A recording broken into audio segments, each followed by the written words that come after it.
an integral role in establishing the AMD India Design Center successfully.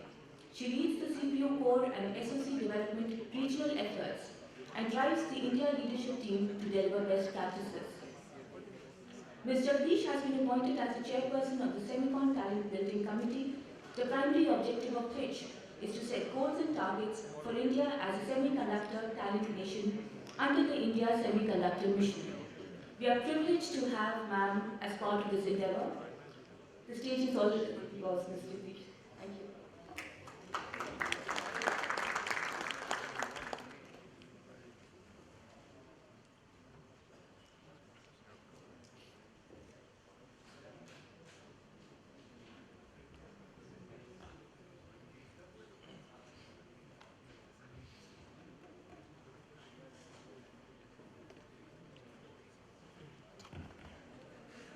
Good afternoon, everyone. It's indeed my pleasure to be part of this event. It was truly an honor to be asked to chair a committee with eminent leaders from industry, academia, and the government to define the talent development progress. India, we all know, has a huge potential and raw talent. And it was indeed my pleasure to work with eminent leaders from the committee to define recommendations to make India a talent hub, not just for our nation, but to the world.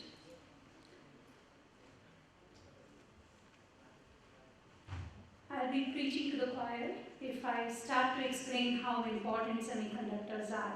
There's a reason why we are all here today, because we all truly believe in the importance of semiconductors and also how much potential India has in becoming the global leader in this industry. The charter for the committee was to make India a talent hub for the world. And the committee members represented government, industry, and academia. And it was indeed a great opportunity and a learning experience for all of us as we put together a comprehensive set of recommendations. A 70-page report was submitted by end of November. It took us about 3.5 months to get the report done, and it is today with ISM and NATE. I'm going to talk about the broad approach that the committee took. If you look at the semiconductor ecosystem, we can broadly divide those into chip design, system design, foundry, ATMP, and display.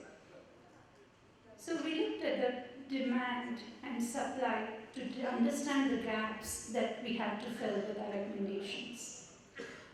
Demand is varying for each of these sectors, and the supply really was not really in terms of the head count.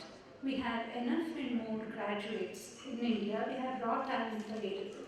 The gap was really in the skills, in the training, and to how to get the students or the graduates industry ready. And that's what we really focused on.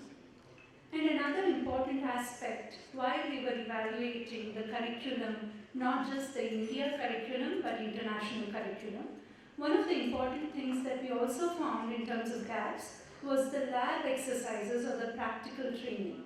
Theoretical knowledge was pretty comprehensive and good and well covered, but how do these principles really apply in the industry? How do we teach the students the applications and the practicality of getting the work done or the broad designs done? So that also has been the focus of our recommendations. And we looked at both short-term and long-term needs. The talent plan is for next 10 years, but there's also a long-term, as we make the curriculum changes, introduce VLSI major degrees, it's going to take a little time for the coursework to mature and for the students to graduate from those degrees. So we had to also come up with some short-term aspects where we recommended a list of coursework that could be offered online. We have platforms like Swayam and others that could be that are very conducive for these online training.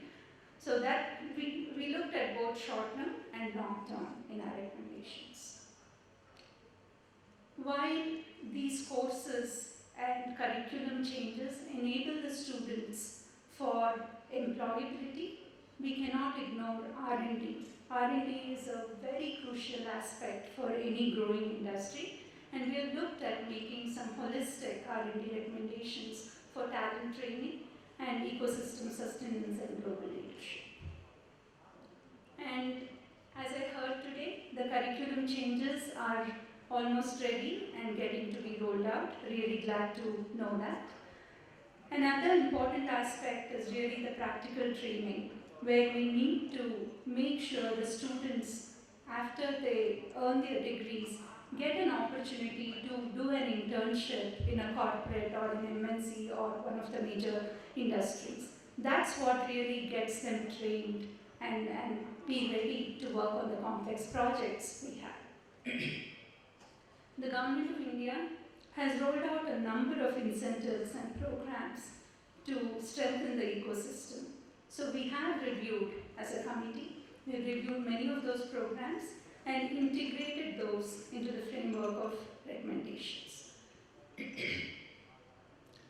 While the technical training really addresses the core of the ecosystem, there are quite a few other things that are equally important. Soft skill training, or startup ecosystem, or how do we attract enough students? I mean, all these efforts are going to be futile if there are no takers. We really need to evangelize this industry. We need to make this a very popular choice for our students. So those are, and also tier 2 cities. As we spread our wings, as we try to expand and bring in more and more skilled labor, we cannot ignore the tier 2 cities. It's equally important that we offer the VLSI major courses and curriculum and degrees even in tier 2 cities. So we have a few recommendations on those as well. And the last thing, last but not the least, women. We cannot ignore the potential that women carry in this industry. It still needs a lot more women to come in, kind of not leave the industry midway, continue working in the industry and bring in their talent and maturity.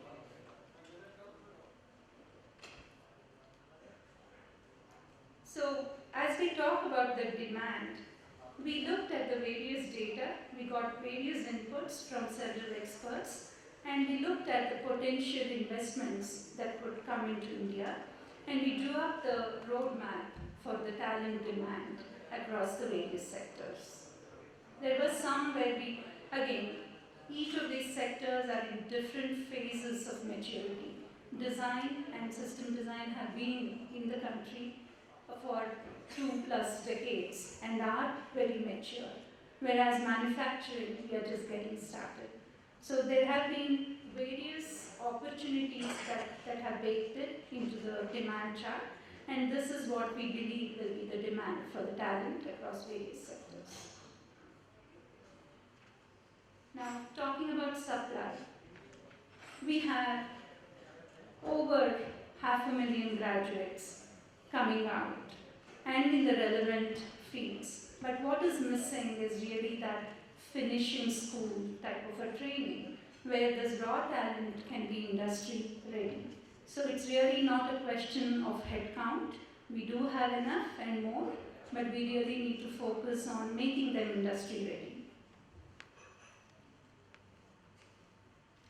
So I'm going to cover the 5 sectors and some of the, what was the approach that we took and also the recommendations that we've made. Again, it's a 70-page report condensed into a few slides. I cannot do justice into each and every detail. If you're looking for a lot more details, I suggest you read the report, but I'll try to cover the highlights of the recommendations. So as I mentioned earlier, in the design sector, we focused on coming up with a list of courses that are absolutely critical, starting from prerequisites, basic, and advanced courses.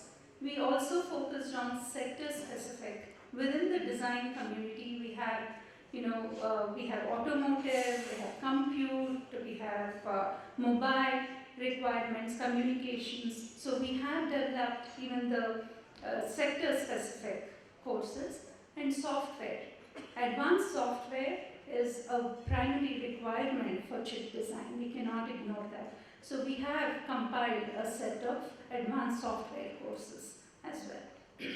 And within the design, we have various disciplines like RTL, verification, physical design, DFT, and each one of these we have curated and come up with a list of courses along with the lab exercises to be recommended with the courses. So it's a pretty comprehensive set of coursework that has been prescribed. Unfortunately, my links are out, they're not working, so I cannot show you a view of the details that we have put together, but there are a lot of good details in the report. Manufacturing. This requires a different approach because the industry is just starting in the geography, and it's unlike the design that's a pretty mature sector growing in the last 20 years. Manufacturing is pretty much starting. So the approach for this was to really look at training as a primary requirement during the initial discussions or licensing phases. So the one great way to really train is to partner with the fabs that are willing to invest in the region and send our local engineers that we can hire locally with some basic training, send them for on-the-job training with the transferring fab. And we also need to get experts. It's not just folks from India going and getting trained there, but we also need to get some expert assignees from the transferring lab that can fill in the gaps with the expertise. And the locally trained and the assignees can come together to form a basic platform on which the fab talent can be ramped up. That's the basic approach that we are recommending. There are other recommendations as well to make sure we have enough and more talent to ramp up the industry. So we have done a similar exercise that we did for design with the manufacturing as well, where we've come up with curriculum changes and also short-term courses that could potentially be used for reskilling and upskilling as well going forward. And overseas industries training for practical experience is something that I've talked about. It's hugely important. And we also need to incentivize the industries to take in a lot more interns and co-ops that could be trained. It's a pretty big and effective way to train our engineers on the job. And while we are negotiating and calling for investments, we have our own CENs and SCF that could be upgraded and used for these trainings. And we also looked at the Malaysia Penang Skill Development Center we understood their working model and dived deeper into how they do things. It's actually very impressive. Unfortunately, I can't share the details of that because my links are not working, but this is a center that actually takes responsibility for the training of the industry requirements. So they have part-time, full-time training courses. They actually cover the entire spectrum, design all the way to manufacturing. And it is something that they work closely with the industry, government and academia to make sure the training needs of the region are met. So it's a great idea and a great benchmark for us to follow. And very important thing is also to train the trainers. We need that many more trainers to train that many more students. So we have experts, global experts, who are very passionate about India and in helping groom this ecosystem. So we need to leverage on that. We have Professor Rao here, who has given us a plan to do workshops on advanced packaging methodologies. And we have many proposals that have come in from IIT Hyderabad and Chennai that we have looked into, where it leverages the global experts to come in and offer workshops and trainings on advanced topics. This is something we really need to leverage. Now coming to the display sector, I want a deep dive into this. Bulk of the requirements are similar to the manufacturing sector, but what we've also done is there are specific courses that are needed for the display fab engineers. We have listed that and we will be offering that as the coursework.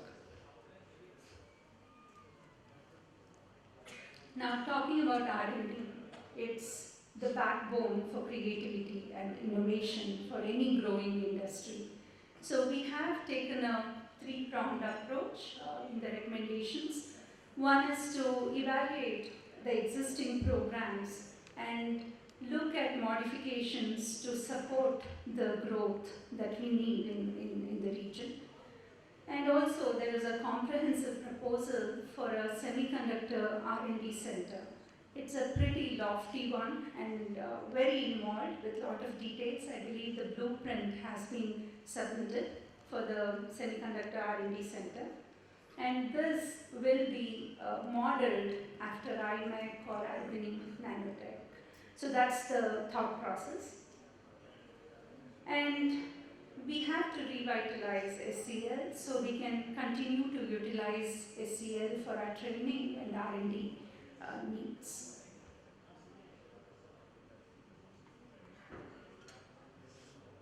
So on the generic topics that I just mentioned, soft skills, we have a coursework covering all the soft skill training that we have prepared. And to create the buzz, I believe we need to effectively use our media, televisions and social media to popularize, create role model videos and have role model series where students can look at the leaders from this industry and be inspired and motivated to take on the careers in this industry. Startups, hugely important. One thing that comes out obvious is in a growing industry, there's always skepticism to start something new. They're worried about failure. So we need a consortium that with representatives from venture capitalists, academia, industry and government that can come together and handhold these startups and provide them an environment that's conducive to success. In tier 2 cities, there are many things we can do. The online coursework that will be offered can be easily leveraged to train the trainers and also for the students looking for advanced training. And we can create a hub and spoke model where we identify a major university in the tier 2 city and a few other 8 or 10 of them can actually work with that center for coursework and also for talent development. On encouraging more women to continue their careers in the industry, one of the recommendations is to use the leverage on the CSR funds that each of the corporates have to train the women, either mid-career or encourage them to come back to the industry after a break. So these are some things that are hugely important and also create a lot more awareness of the different programs that could be leveraged.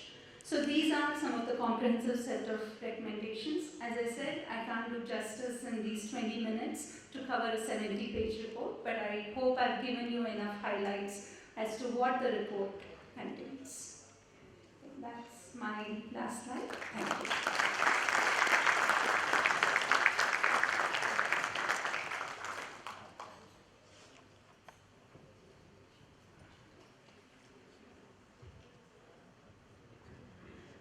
Thank you, ma'am, for walking us through the vision and strategies targeting on skilling, upskilling and reskilling the talent pool in India. It was really heartening to hear you speak of the other workforce, the other half, the need for their continued stay and to bring in their maturity, a fact that is normally ignored. Ma'am, honestly, you're a leader yourself, and in many, many ways, you are an example for many of us to follow. Thank you. Can I now request Mr. S.K. Marva, Group Coordinator and Senior Director, Mighty, to present the memento to Mr. Jagdish.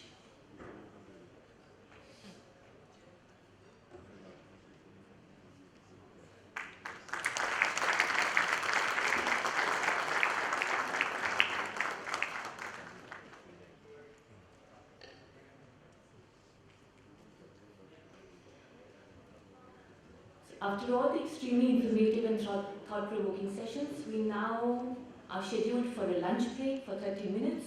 We have had invaluable food for thought. It is time to discuss them, dwell upon them, while we have the real food for our appetite. I request you all, ladies and gentlemen, to please be present back in the hall